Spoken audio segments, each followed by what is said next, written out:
My dear students, in this video, I am going to discuss about some important points on mixed coagulation disorders in the ICU.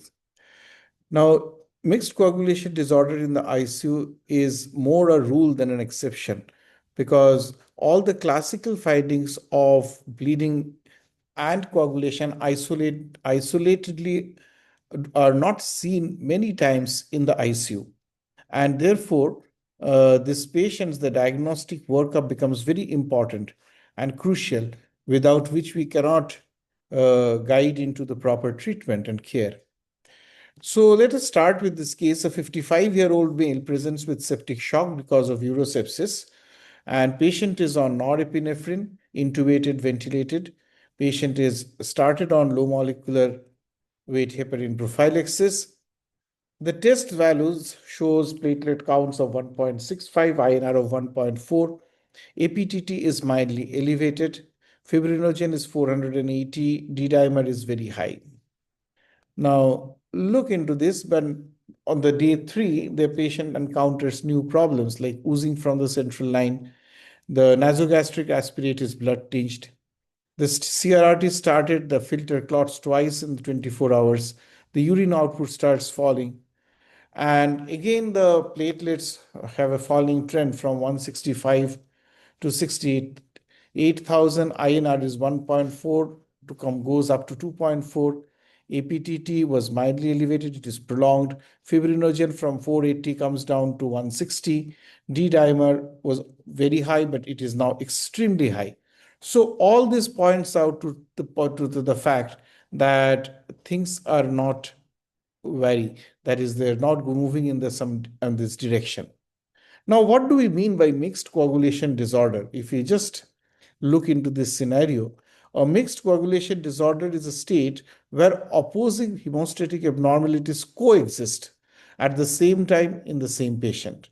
So the patient has both bleeding risk and thrombotic risk, and abnormal labs are seen which do not point in any single direction. So it is only those patients we call them having mixed coagulopathy disorder. As you can see here, that although the platelets are falling, the fibrinogen is also come down and the D-dimer is becoming extremely high. So here we get features of both thrombosis, the pointers or the markers of thrombosis, as well as the risk of bleeding. Or in simple terms, we can say that the patient can bleed, the patient can clot, and standard coagulation tests, which are mentioned here, they cannot reliably predict either whether the patient is going to bleed or the patient is going to clot.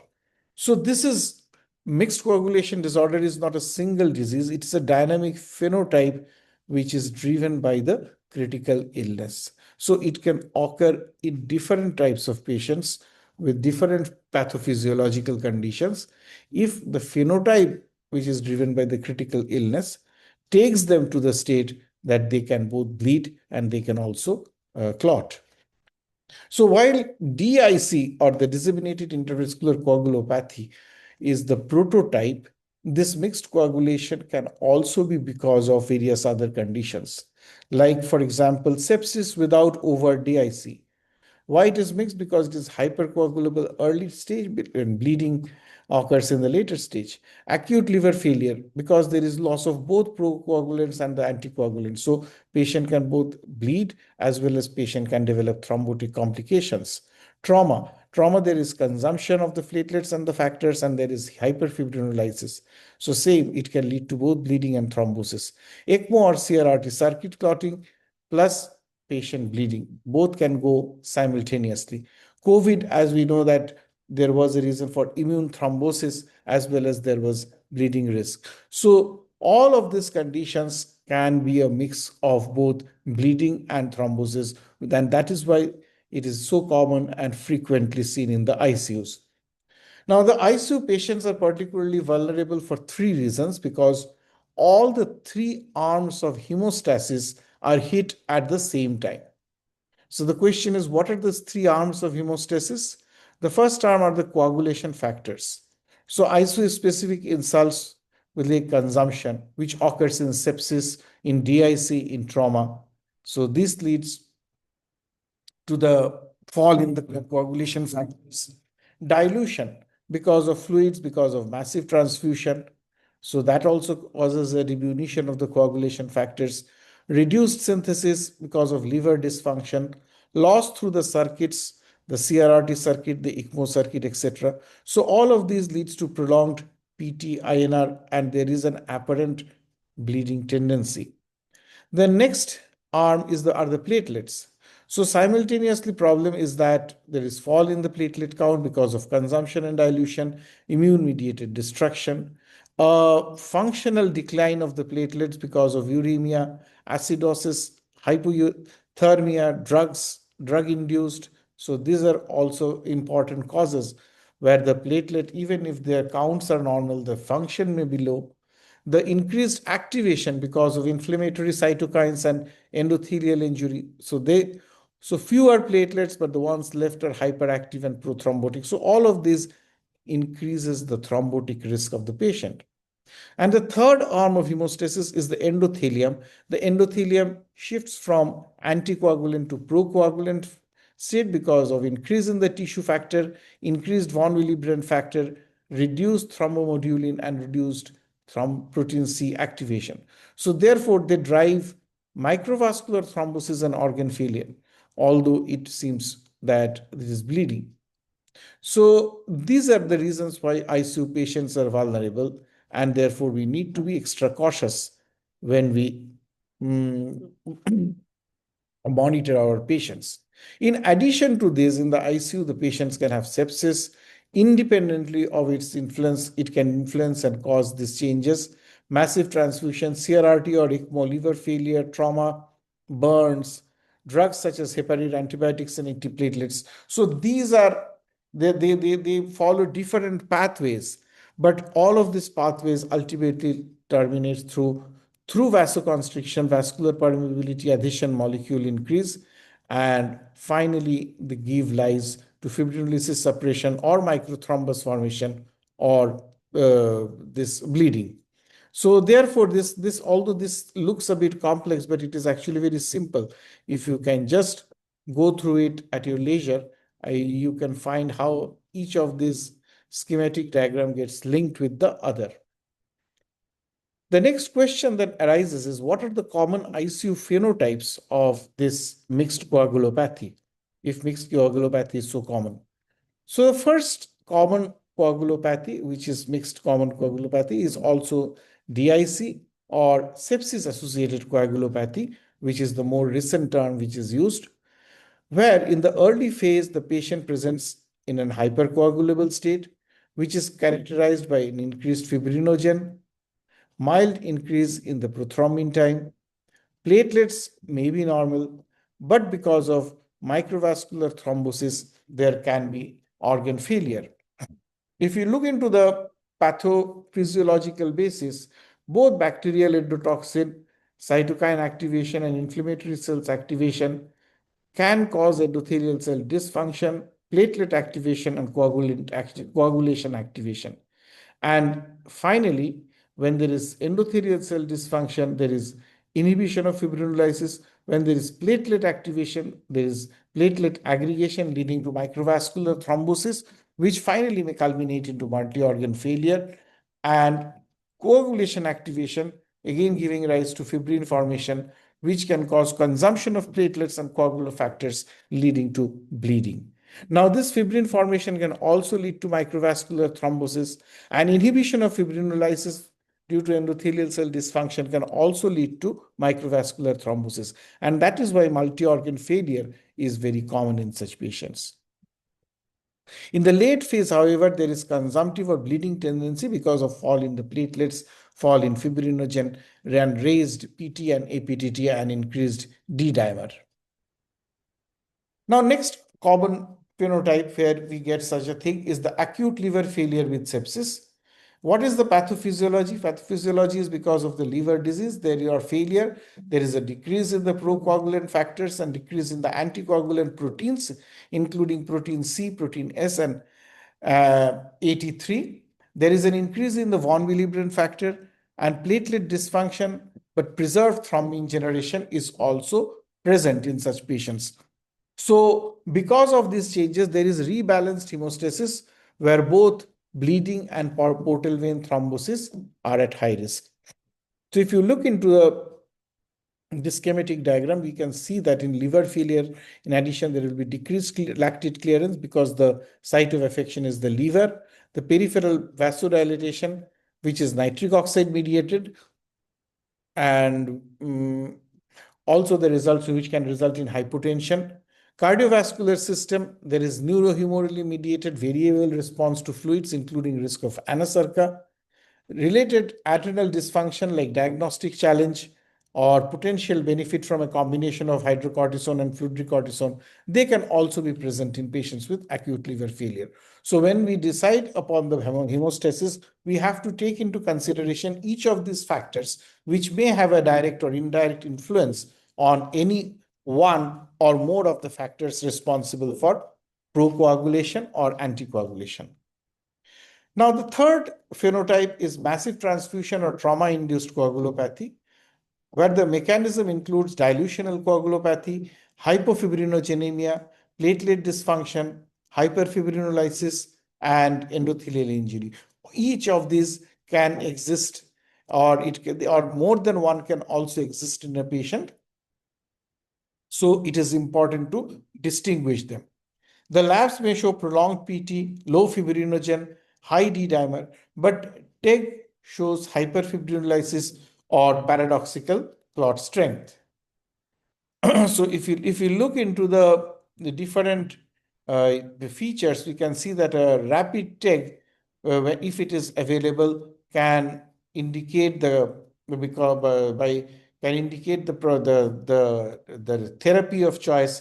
If the ACT is more than 128 seconds, it is plasma.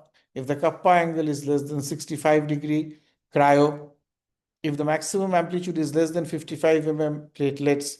If the systolic blood pressure greater than equal to 30 and the lysis at 30 minutes is more than 7.6%, then we can think about Tranexa.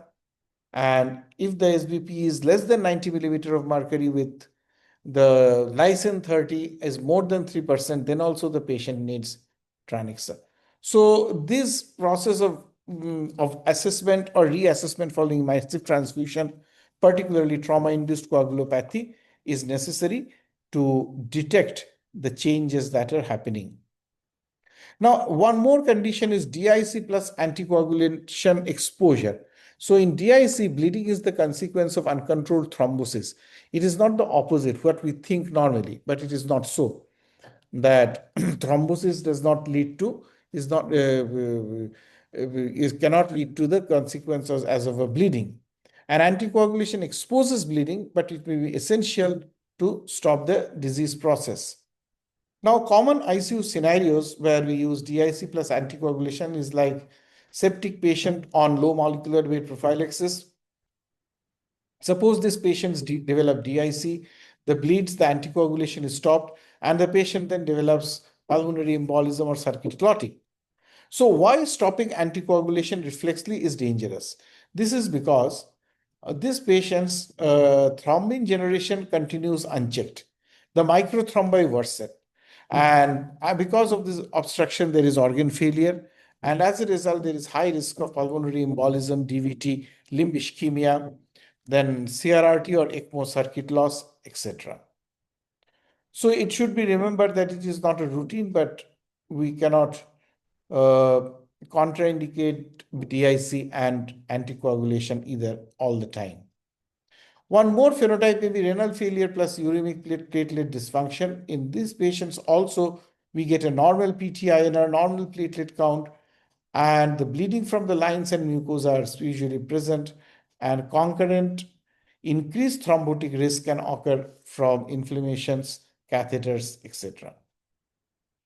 So how to assess these patients at the bedside? First thing we have to assess is that whether the patient is bleeding, clotting, or both. Because life-threatening bleeding often outweighs the labs, so it is important to consider the life-threatening bleeding and also to look for microthrombosis and figure out whether there is any organ dysfunction, whether there is any circuit clotting because of such microthrombosis. Next, we have to go for pattern recognition. Like if the fibrinogen is low, it suggests consumption either in patients with DIC or trauma. If the fibrinogen level is high, it indicates inflammatory hypercoagulability.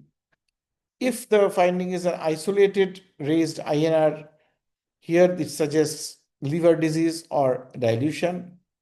And platelets along with elevated D dimer suggests either DIC or sepsis. Third and the most important thing is the visco-elastic testing, that is either TEG or rotatum. And here also we look for four things: clot initiation, clot strength, fibrinolysis, and platelet contribution. The last but not the least is the management. So in a bleeding patient, we have to treat the cause first. So sepsis control, source control, the targeted replacement with fibrinogen 150 to 200 cryo or fibrinogen concentrate. Platelets should be less than 50,000 if it's a bleeding patient, and FFP only if there is bleeding plus other factor deficiency. In the thrombotic predominant phenotype, we have to consider continuing VT prophylaxis even in DIC, full anticoagulation only if clear indication like PE, DVT, and ECMO, and always balance with bleeding risk systemic dynamically. Then we have to assess, frequently reassess coagulation in the ICU is not static.